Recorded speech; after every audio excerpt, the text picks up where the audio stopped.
What does silence sound like in the middle of a war? Not the absence of gunfire, not the pause between artillery strikes when the world holds its breath and waits for the next shell to scream overhead.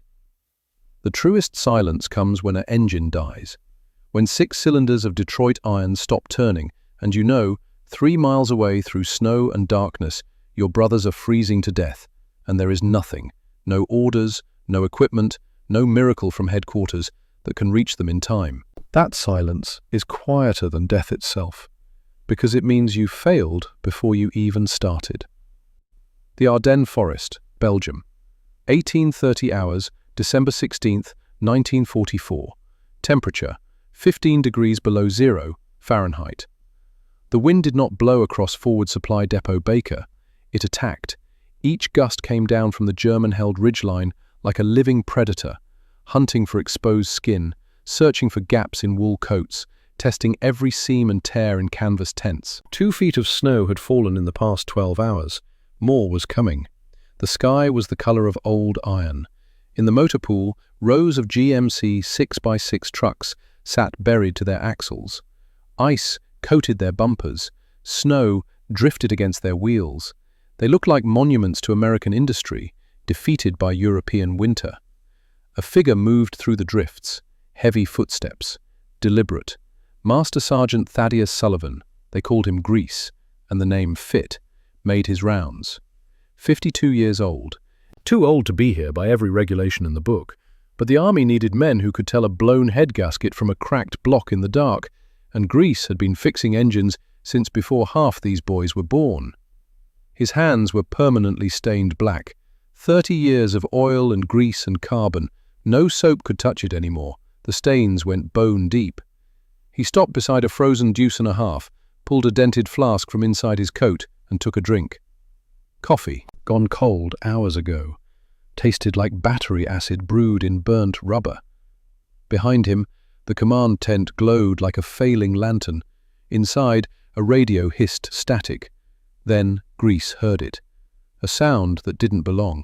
Metal striking metal. The sharp ring of frustration. A young man losing a fight with machinery. Grease turned toward the noise. 1900 hours. Tucked behind a stack of fuel drums, a jeep sat with its hood gaping open like a mouth frozen mid-scream. Bent over the engine compartment was Private Merle Whitlock. 19 years old, fresh from Belleville, Kansas. A face that looked like it belonged in a high school yearbook, not a war zone. Farm boy, welder, the kind of kid who learned to fix tractors, because if the John Deere didn't run, the family didn't eat.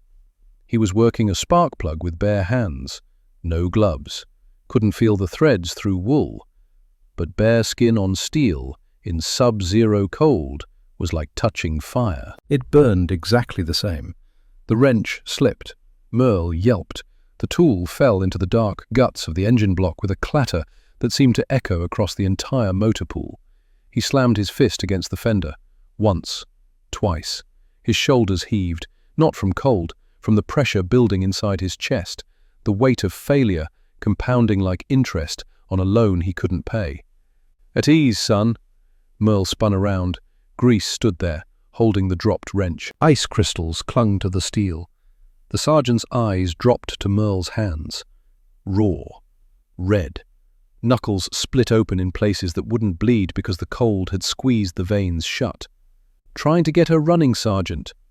Merle's teeth chattered so hard the words came out broken. Captain needs the radio jeep operational by 0600. But the oil's frozen solid. Can't turn the engine over. I can't feel my fingers. Grease didn't speak.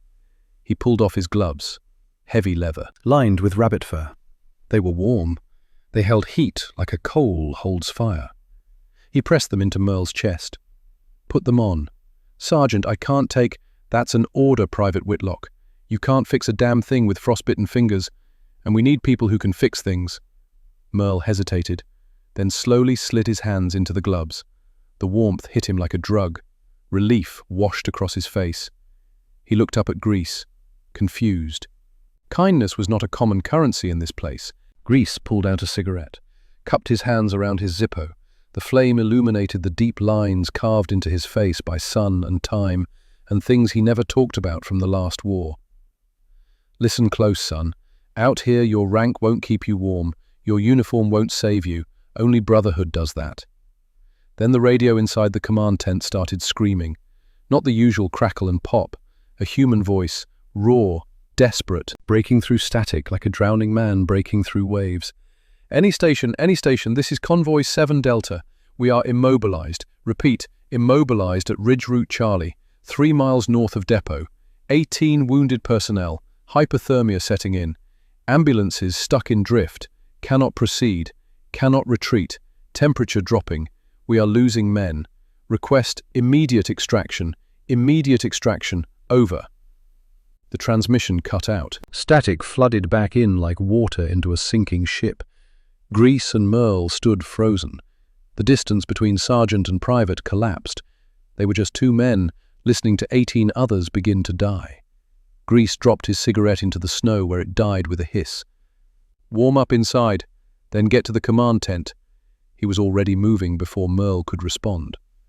19-15 hours.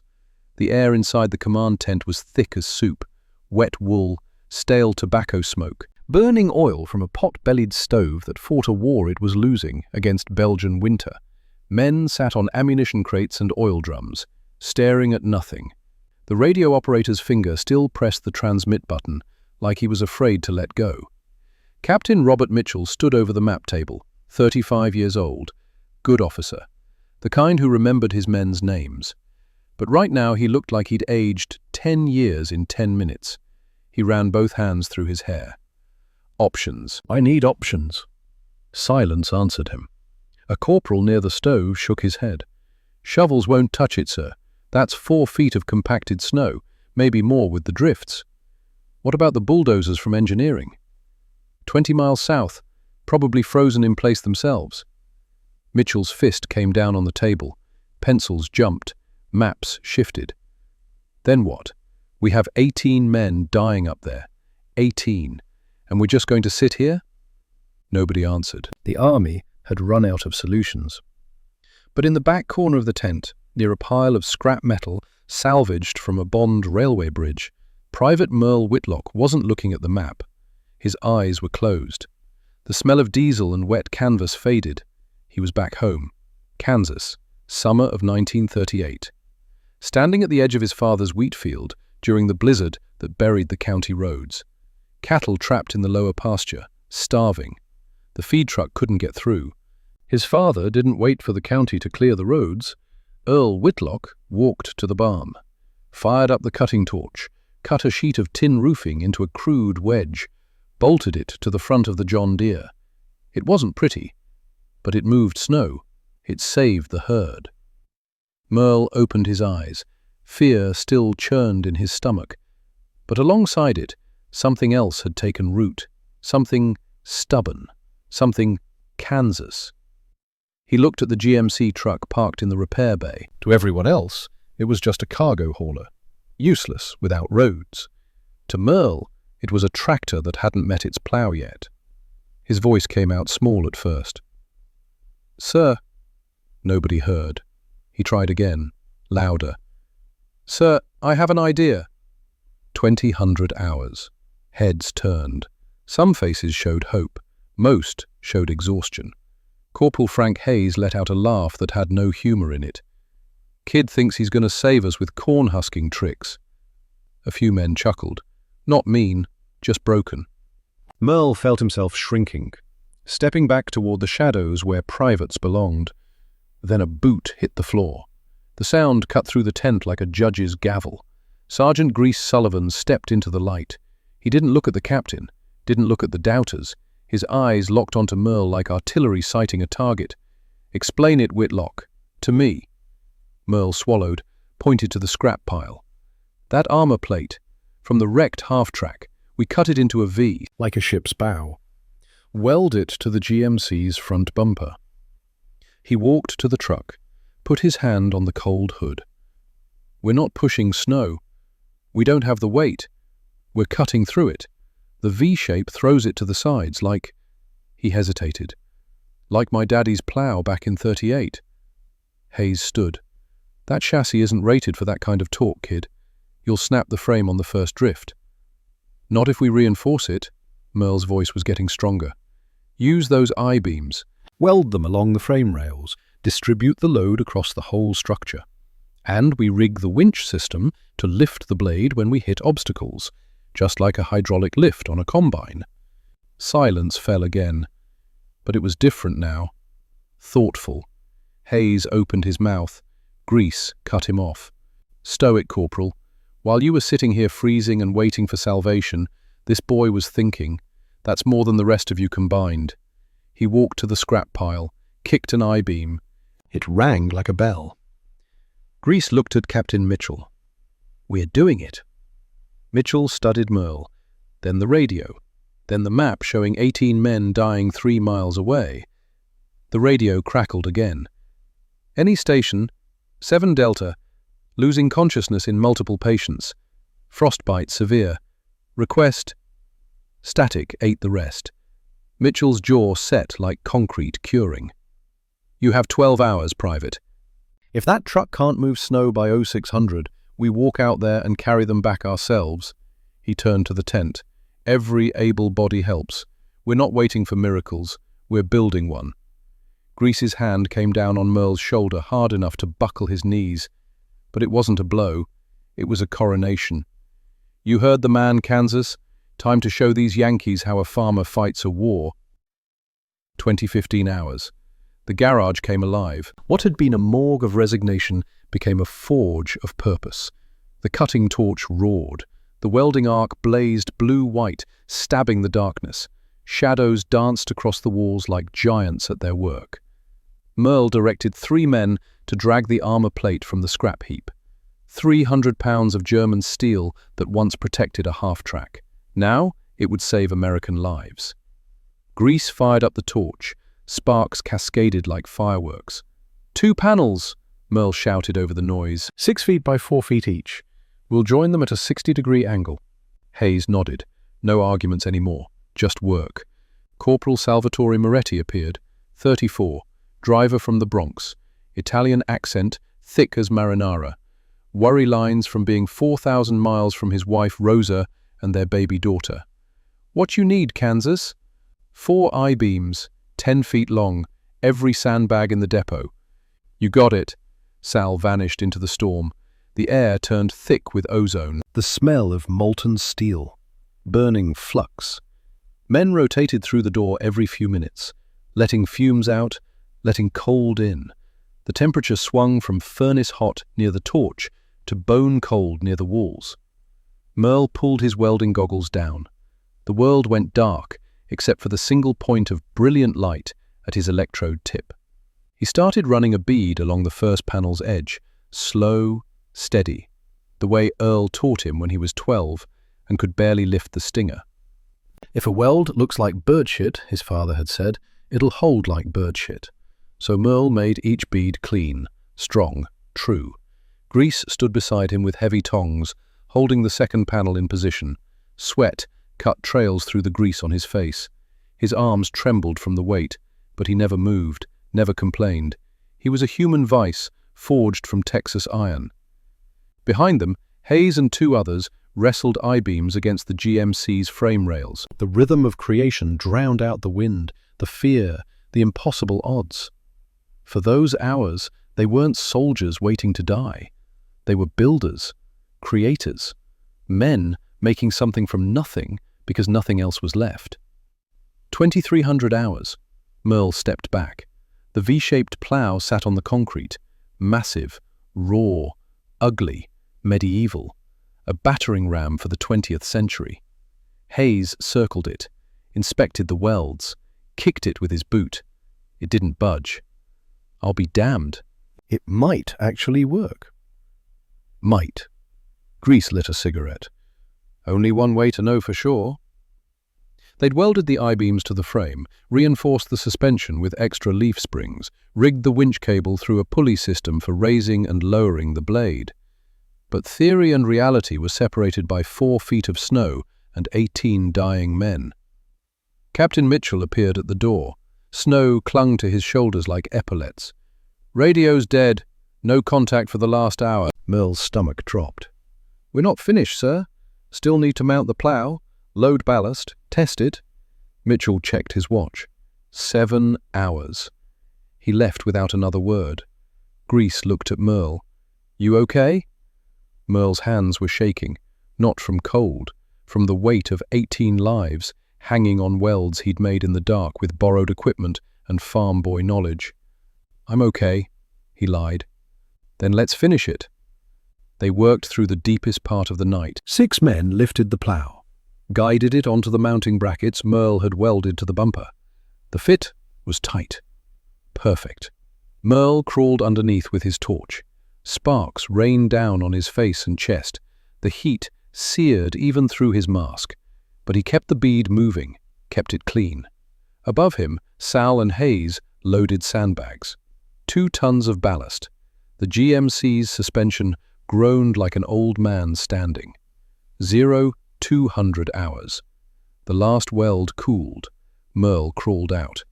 His coveralls were soaked through with sweat. He pulled off his goggles. The GMC had transformed. The V-plow jutted from its nose like the ram of an ancient warship. It wasn't beautiful. It wasn't regulation. It was Frankenstein's monster, built from desperation and American stubbornness. Grease walked up, kicked the plow. The sound was solid, final. You did good, Kansas. Hayes spoke the words that made Merle's heart race. We should test it. Mitchell was already there. Do it. Better to know now. Merle climbed into the cab, turned the key. The engine coughed, sputtered, caught, roared. He shifted into first. The truck lurched forward. Chains bit into concrete, into snow. The plow dropped and bit into frozen earth. Merle aimed for a drift against the Quonset hut, 4 feet high, wind-packed. He floored it. The impact sounded like a train hitting a wall. Snow exploded in massive white wings. The truck shuddered. The frame groaned, but it held. The plow cut through like a hot knife through lard. Merle brought it to a stop on the far side, hands locked on the wheel, hardly believing. Behind him, through the falling snow, men were cheering. For the first time in days, they looked like they believed in tomorrow. But Merle wasn't smiling. That was a light drift. Out there it'll be 3 times deeper, steeper grade, rocks buried under ice. The cheering died. So you're saying it won't hold? Hayes asked. I'm saying we won't know until we're 3 miles out with no way back. Mitchell stepped forward. Then we better prepare. 0530, you roll. He looked at Merle. You'll drive. It wasn't a suggestion. Yes, sir. 0300 hours. Grease pulled Merle aside while others prepped the truck. You scared? Terrified. Grease's left hand rested on Merle's shoulder. The kid noticed it felt wrong. Cold, stiff, the fingers barely moved. Sarge, your hand. It's fine, just cold. But the skin was pale, bloodless, wrong. Before Merle could press, Grease changed subject. I never told you why I volunteered for this, for all of it. He pulled out a photograph, worn, creased from being carried too long. A young man in uniform, smiling. 20 years old, maybe. My son, Michael, tank driver, North Africa, 43, Kasserine Pass. Grease's voice was steady, but his eyes weren't. His convoy got caught in a sandstorm. Supply trucks couldn't reach them. German armor came. Michael and his crew fought until they ran out of ammunition. Then they fought with what they had left, which was nothing. He tucked the photo away. I wasn't there, couldn't help him, couldn't save him. He looked at Merle. But I can help you save those 18. That's what Michael would want, what any father would want. Merle felt his throat close. When I look at you, Kansas, I see him. Same age, same determination. You're going to make it. Going to bring them home. I know it. How can you know? Because you're my son's age and I couldn't save him, but I can save you. And through you, those 18. That's how debts get paid. Grease stood. Get coffee, rest 30 minutes, then we go. 0500 hours, pre-dawn darkness, absolute. The storm had paused, but the cold had deepened. The air felt solid enough to cut with a saw. Merle walked around the GMC, touching it, saying goodbye to the machine that would either save him or kill him. Probably both. Sal appeared with a jerry can. "Top her off?" Merle nodded. "Short run, but we'll work the engine hard." Sal unscrewed the fuel cap and started pouring. Hayes rolled over a drum on a hand truck. "Need more than that. Let me pump some in." He connected a hand pump to the drum, started working the handle. Diesel flowed into the GMC's tank. The engine coughed. Merle's head snapped around. The engine wasn't even running. Black smoke started pouring from the exhaust. "Stop! Stop pumping!" Hayes froze. "What?" Merle ran to the drum, opened it, stuck his hand in. The liquid was thin, watery. He sniffed. His face went white as the snow. "This isn't diesel. It's contaminated. Water. Maybe half and half." The words hit like mortar shells. Hayes stared at the drum, at his hands, at the pump. "I grabbed the wrong drum. The label was covered and I didn't check and I—" "How much went in?" Merle's voice was hollow. 5 gallons. Maybe 6. Grease appeared, read their faces. "What happened?" "Water in the fuel tank. Engine won't run on this. It'll seize before we make half a mile." Captain Mitchell emerged from the command tent. "Problem?" Merle's mind raced. "Sir, we need to drain the entire tank. Find clean diesel. Refill. That's 2 hours minimum." Mitchell checked his watch. "You have 30 minutes. "Sir, that's impossible. Those 18 men don't have 2 hours, Private. They have 30 minutes, maybe less. Make it work." He walked away. Hayes's face crumbled. "I killed them. I killed all of them." Grease grabbed his collar. "Shut up. You made a mistake. Now we fix it." He turned to Merle. "Can we?" Merle thought. 30 minutes. Drain a 20-gallon tank. Find clean fuel. Fill it. Test it. Go. Impossible. Unless. The captain's jeep. Full tank. Clean diesel. "You want to steal from the captain?" Hayes asked. "Borrow?" Merle was already moving. "Sal, siphon hose. Hayes, hand pump. Grease, distract the guard." They scattered like shrapnel. Merle crawled under the GMC, found the drain plug, frozen solid. He pulled out his Zippo, heated the plug until it burned his fingers, didn't care. The plug loosened. He spun it free. Contaminated fuel poured onto frozen ground. Black. Oily. Water immediately freezing into a slick beneath the truck. Sal appeared with the hose, Hayes with the pump. Grease walked up to the guard at the command tent. "Son, Captain needs you at the aid station. Emergency." "I'm not supposed to." "That's an order. Move." The guard ran. Grease gave Merle a thumbs up. They worked fast. Siphon into the jeep's tank. Merle sucked until fuel flowed. Diesel taste in his mouth, spitting, gagging, but the fuel flowed. 2 jerry cans, ran them back, poured them into the GMC. Not full, 12 gallons. Enough for 15 miles. More than enough for 6. Merle jumped in, turned the key. The engine turned. Once. Twice. Didn't catch. "Come on," he whispered. "Come on." Third try. The engine roared. Clean. Strong. Grease appeared at the window, grinning like a wolf. 28 minutes, Kansas.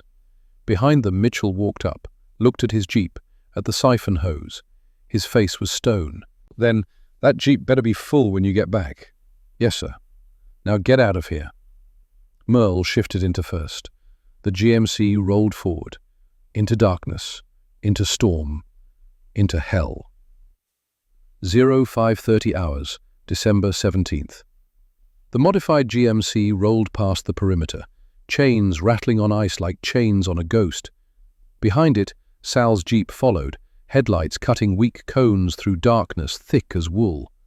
Inside the cab, Merle gripped the wheel. The rabbit fur gloves were warm, but his hands felt numb anyway.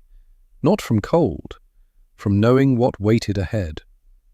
Grease sat with his left hand tucked inside his coat.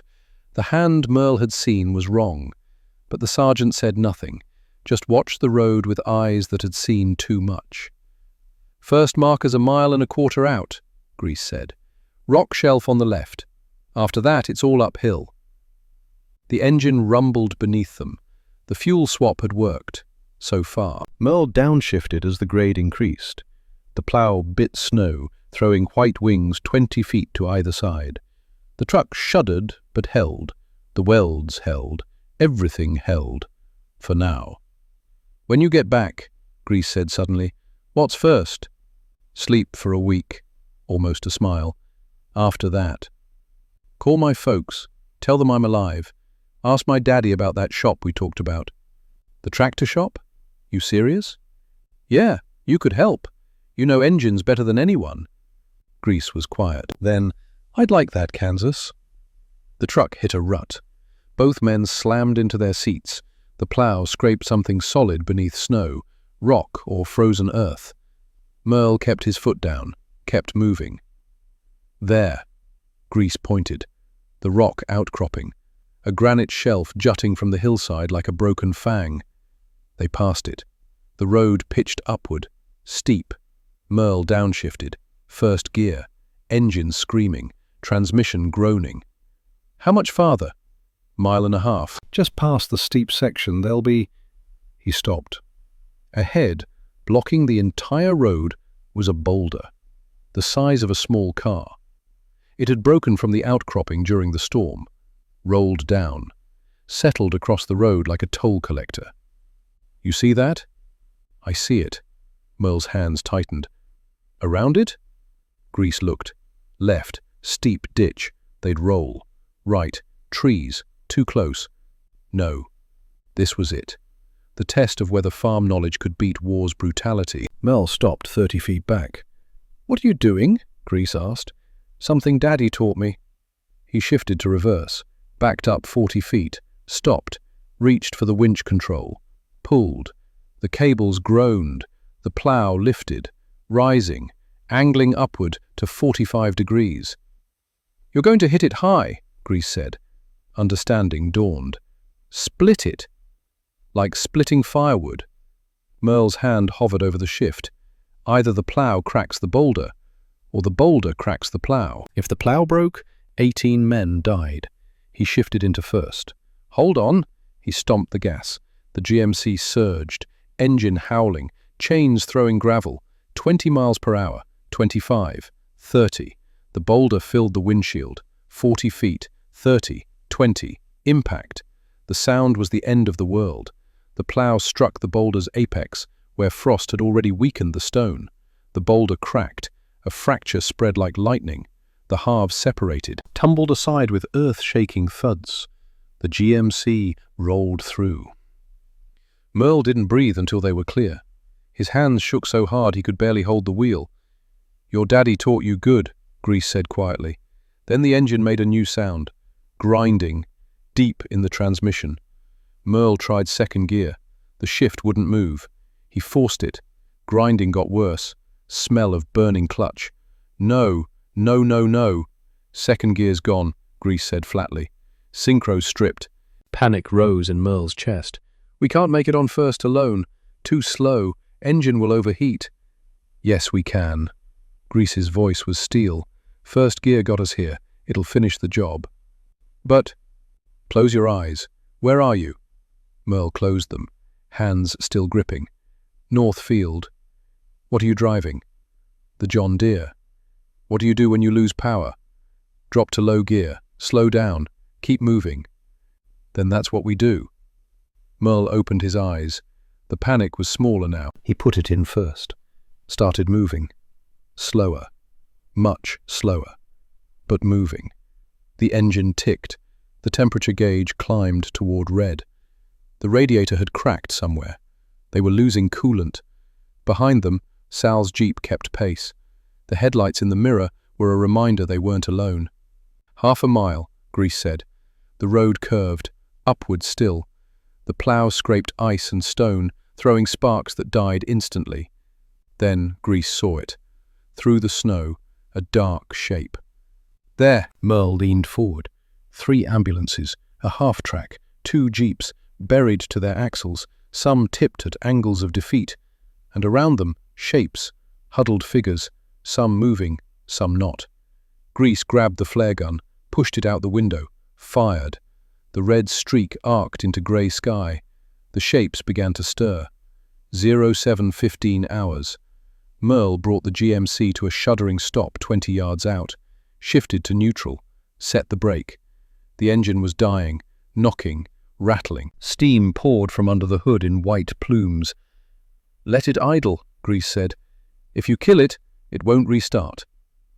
Merle's hand froze on the key. He left it running, opened the door, stepped into wind that hit like a fist. 15 below, maybe colder. It burned his lungs. Men emerged from vehicles, stumbling through snow, faces grey, frostbitten, but eyes alive. A medic reached them first, young, hands wrapped in bloody bandages. "You're real," he said, voice cracking. I thought we were dead." Grease climbed down, moved stiffly. "How many can walk?" 4, maybe 5. The rest need stretchers. 3 are critical. Stage 3 hypothermia. If we don't get them warm in an hour, then we don't waste time talking." More men arrived. Sal and Hayes from the jeep, bringing blankets, coffee, hope. Merle walked to the first ambulance. Back doors open.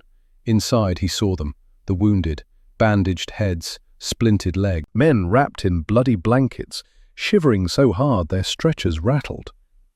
18 faces. 18 lives on a thread. And he'd made it. They'd made it.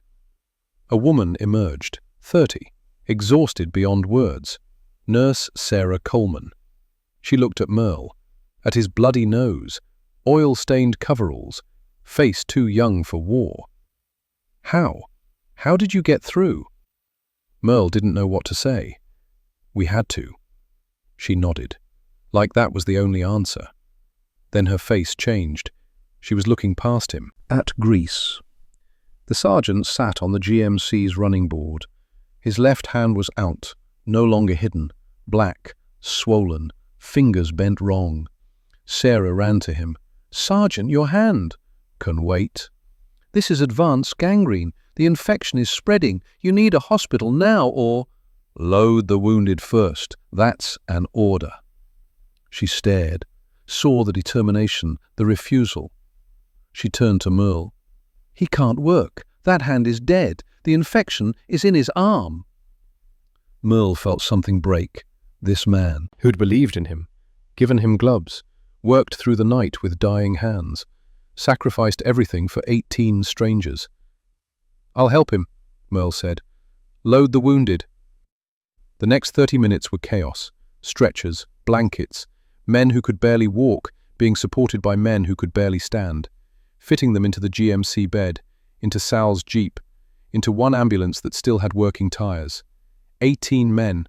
They made it work. Merle helped lift a stretcher. The man on it was unconscious, young, 22 maybe, shrapnel wounds across his chest, his dog tag swung free. Merle caught the name. Harper, T. Merle froze. Harper, Kansas. His hands shook. He looked at the face, through dirt and blood and frostbite. Not Tommy. His brother was infantry, France, different division. But the name. For a moment, Merle felt the weight of what could have been. If this had been Tommy, if his brother had been here, if he'd failed. Sarah saw his face. "You know him?" "No, just same name as my brother." "He'll make it. Because of you." Merle nodded, couldn't speak. It could have been Tommy, could have been anyone. That's why this mattered. Not family, brotherhood. When the last man loaded, Grease tried to stand. His legs buckled. Merle caught him. "I got you." They walked to the GMC together. Merle helped Grease into the passenger seat. "You okay to drive?" Grease whispered. Merle looked at the grey face, the sweat despite cold. "Yeah, I got this." He climbed in, hands on wheel. The engine still ran, barely, misfiring, dying, but running. Merle shifted to first, began the long drive home. 07:45 hours. The return was slower. The path they'd carved was drifting closed. The plough worked twice as hard. Engine screamed. Temperature gauge passed red. Into unmarked territory. Steam poured from the radiator in continuous clouds. Transmission ground with every revolution. Something under the hood was knocking. Loud. Louder. But they moved. In the bed, Sarah worked to keep wounded stable, talking, keeping them conscious, alive. "Stay with me, soldier. Almost there. Stay." Beside Merle, Grease had eyes half closed, breathing shallow, rapid, infection spreading, racing toward his heart. 2 miles, Merle said. Grease nodded, didn't open his eyes. The GMC shuddered violently. Something under the hood made a sound like a gunshot. Rod bearing, piston, something catastrophic. Engine note changed, rougher, weaker. "Come on, girl," Merle whispered. "Little more. Just get us home." They crested a rise. There, in the distance, the motor pool, home. Tears burned Merle's eyes, not from cold, from relief so profound it hurt. "We made it, Sarge. Look." Grease opened his eyes, saw the perimeter, tents, lights. "Told you," he whispered. The GMC rolled through the gate, guards waving, shouting, running. The base mobilized. Merle guided it to the aid station, stopped, neutral, brake, key off. The engine died with a sound like a sigh. Steam kept pouring, but the heart had stopped. Merle sat, hands still on wheel, couldn't let go. Medics swarmed the bed, stretchers, orders, chaos. Mitchell yanked open the door. "Whitlock, how many?" Merle turned, voice flat, exhausted. 18, sir, all of them." Mitchell's jaw trembled, then the mask returned. "Outstanding work." Then someone shouted from the passenger side. "Medic, now!" Merle scrambled out, ran around. Grease hadn't gotten out, slumped in seat, eyes open but unfocused. Medics pulled him from the cab, unwrapped the hand. One made a sound low in his throat. The hand was gone, necrotic, black tissue halfway up the forearm. "Field surgery, now, this is septic." They loaded him on a stretcher, carried him toward the aid station. His eyes found Merle's, lips moved. No sound came. Then he was gone, through the door. Merle stood in snow, unable to move. Sal appeared, hand on shoulder. "You saved them all, Kansas." But Merle wasn't thinking about the 18. He was thinking about the one who'd sacrificed everything. 0900 hours. The aid station was canvas and wood and a stove that barely worked, but warm, and it had a surgeon. Merle sat on a crate outside surgery. A medic had cleaned him, bandaged hands, told him to rest. But he couldn't leave. Through canvas he heard it. Surgeon's voice, instruments scraping, the wet sound of saw cutting bone.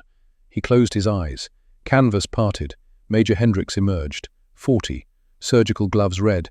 He saw Merle, sat across from him. "Your sergeant is stable. Amputation went clean. Below the elbow. He'll live." Merle nodded. "But understand something." Hendricks pulled off gloves. "Another hour, maybe 2. That infection would have killed him. He knew. Went anyway." "Yeah," Merle said quietly. "That's what sergeants do." Hendricks stood. "He's asking for you. Give him an hour." The surgeon left. Merle sat as the motor pool returned to normal, as 18 wounded were stabilized, warmed, treated, saved. Mitchell found him. "Walk with me." They walked to the garage, to the GMC. Silent now, cooling, plow bent, scarred, cracked welds. But it had held. "What you did," Mitchell said. "Exceptional." "Thank you, sir." "I can't give you a medal." Merle looked at him. "Operation was unauthorized. Modified equipment without approval. Stole my fuel." Almost smiled. "If I file official reports, you face court-martial." Pause. "So here's what goes in. Mechanical failure, field repairs, successful evacuation, end of story." "Sir." "No medal, Whitlock, but something better. You'll know you saved 18 lives, and somewhere, years from now, those men will tell their children about the farm boy who refused to let them die." Mitchell extended his hand. Merle shook it. "Get rest. You've earned it." 1000 hours. Grease was awake, propped on a cot, left arm ending in white bandages, face pale, eyes clear. "Kansas." "Sarge." Grease looked at the stump. "Well, most of me made it. All the important parts." Almost a laugh, then serious. "How many?" "All 18. They'll make it." Grease closed his eyes. Peace settled. Good. Silence. Then Grease opened his eyes. You know what's funny? Still got my right hand. The one that matters. Can still turn a wrench. Still hold a rod. He looked at Merle. That shop you mentioned, Kansas. When this is over, I'm coming to help. Merle's throat tightened. Partners? Grease extended his right hand. Partners. They shook. In that moment, something was born. Not just a promise, a future. The aid station quieted. Crisis passed. 18 wounded stable, warm, alive. Outside, the storm broke. Pale sunlight filtered through clouds, turning snow from grey to white. Temperature rising, maybe 0 Fahrenheit, but after 15 below, it felt like spring. Merle sat with Grease another hour. Didn't talk much, didn't need to, just sat. Two men who'd gone to war and come back different. When morphine pulled Grease into sleep, Merle walked out into pale morning. The motor pool was busy, men clearing snow, digging out vehicles, military life resuming after crisis. Sal found him. Captain wants you. They walked to command tent. Inside, Mitchell stood with Lieutenant Garrison, the engineer who'd called their plan suicide. Both looked up. At ease, Private, Mitchell said. Lieutenant has something to say. Garrison stepped forward, face serious. Private Whitlock, I owe an apology. I called your design suicidal, said it would fail. I was wrong. Pause. I've inspected the truck, the welds. What you built with scrap and desperation is better than what we could design in a lab with unlimited resources. He shook his head. You didn't build from theory, you built from necessity. Necessity is the finest engineer. Garrison extended his hand. Merle shook it. Sir, I just did what my daddy taught me. Then your father is a hell of a teacher. Garrison turned to Mitchell. Sir, I'd like to document this. Add it to the field manual. Mitchell nodded. Do it, but keep Whitlock's name out of official reports, for his protection. Understood. Garrison left. Mitchell looked at Merle. The men you saved? Want to meet them?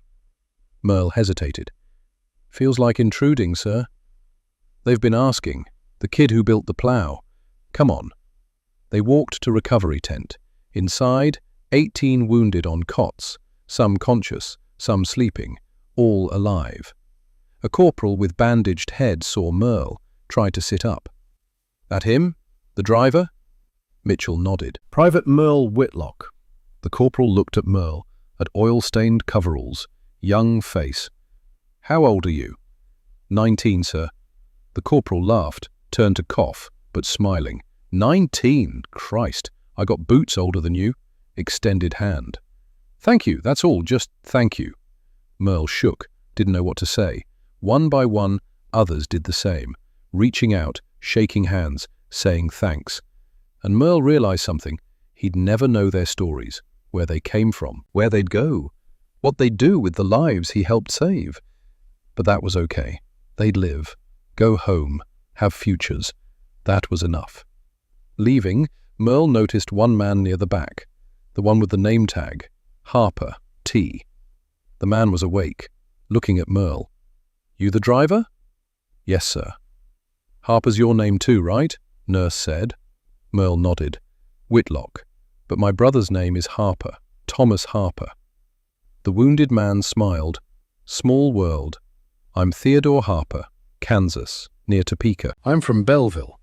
No kidding, Theodore coughed. When I get out, I'm buying you a drink. I'd like that. Merle walked out, into cold, into light, and felt, for the first time in months, like maybe things would be okay. 70 years later. Fort Benning, Georgia, September 2014. The National Infantry Museum sat on 70 acres. Inside, rows of restored military vehicles told American warfare's story, from revolution to present. But in the back corner of the World War II exhibit, one vehicle drew more attention. A 1944 GMC CKW, olive drab gleaming under lights. Welded to its front bumper, a V-shaped plough made from salvaged armour. The placard read, Modified GMC snowplow, December 1944, Ardennes, constructed by private. Merle Whitlock and Sergeant Thaddeus Sullivan. Used to rescue 18 wounded soldiers during the Battle of the Bulge. Field improvisation at its finest. A crowd gathered for Saturday's demonstration. Every week at 1100, they started the engine. Let visitors hear these machines alive.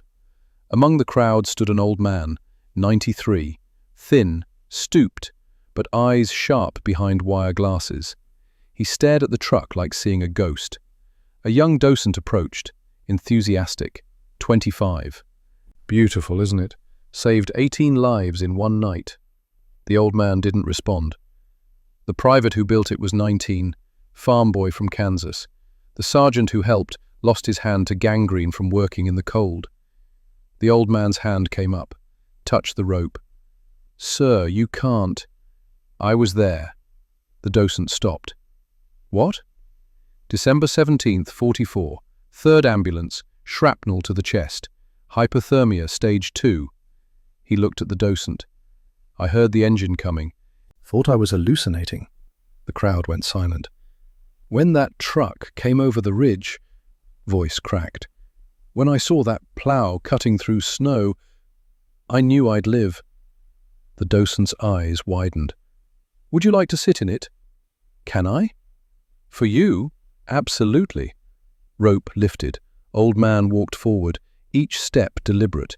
He touched the plow, ran fingers over welds, rough, unpolished. 19-year-old's work through the night. He climbed into the cab, sat where Merle had sat. Docent climbed in beside. "We're about to start it." "I'd like that." Key turned, engine coughed, sputtered, then roared. Sound was a time machine, deep, guttural, voice of determination and refusal to quit. Old man gripped wheel. For a moment wrinkles disappeared. He was 22, freezing, waiting to die, until a farm boy refused to let him. Tears ran down his face. After a moment, engine shut off. Old man climbed down. "Thank you." "Can I ask," docent said, "did you ever meet them? Whitlock or Sullivan?" Old man shook his head. "Never. Tried after the war. Couldn't find them." Pause. "But I did the math. 18 men that night. Most went home, married, had kids, grandkids." Voice quiet. "Everyone alive today because of that night. Direct descendants. Over 700 people. 700. 700 doctors, teachers, engineers. 700 lives exist because a farm boy modified a truck." He looked at the GMC one last time, and they never got medals, never got recognition, just went back to their lives. "The invisible heroes," docent said softly, "the best kind." Bagram Airfield, Afghanistan, September 2014, same day. Half a world away, different soldiers, different problems.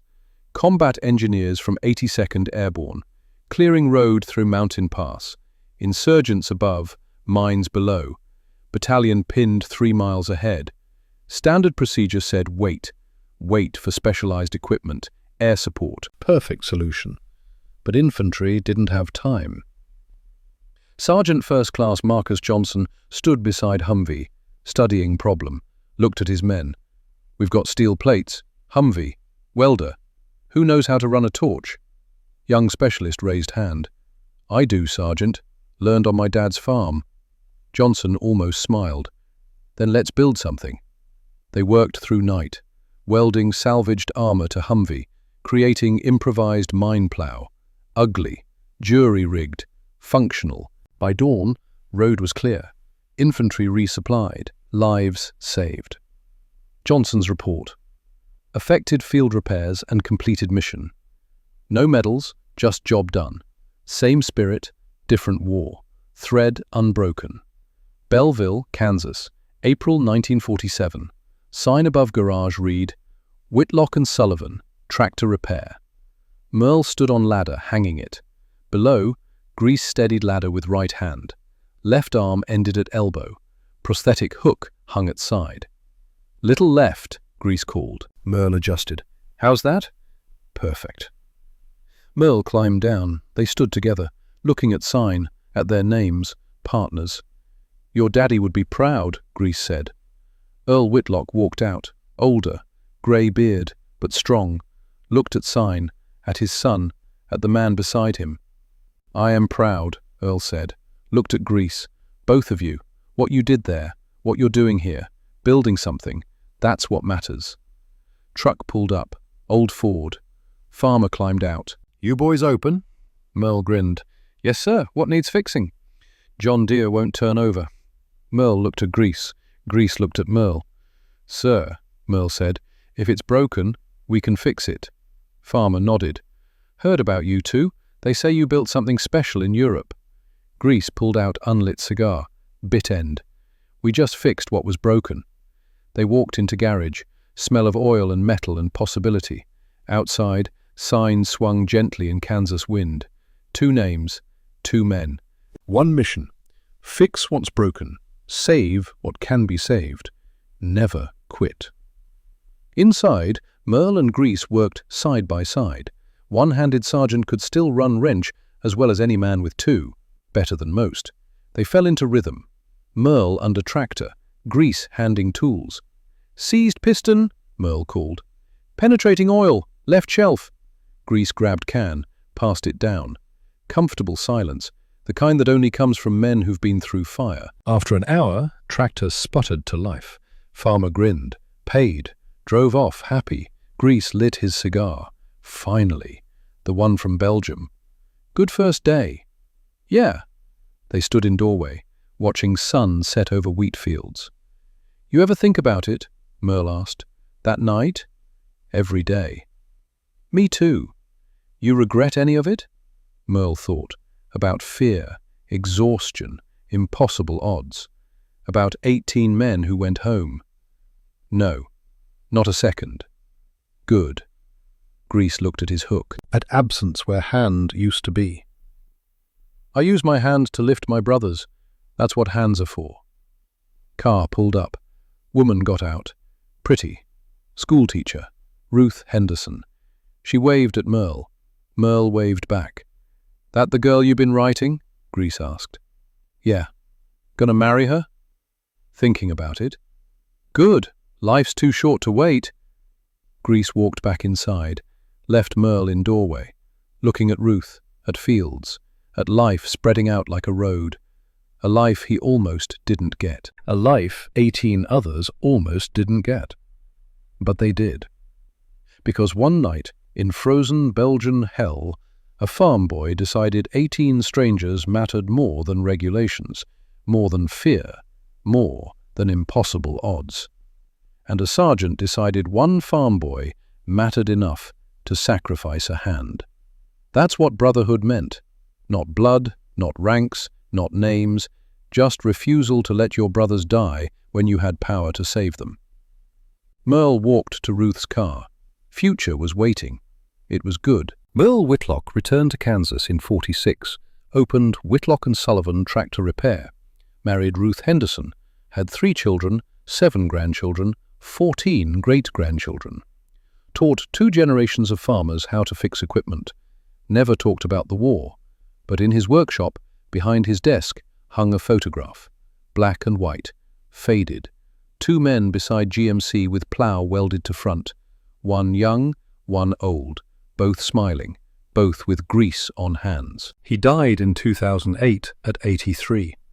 Buried in Belleville, half the county came.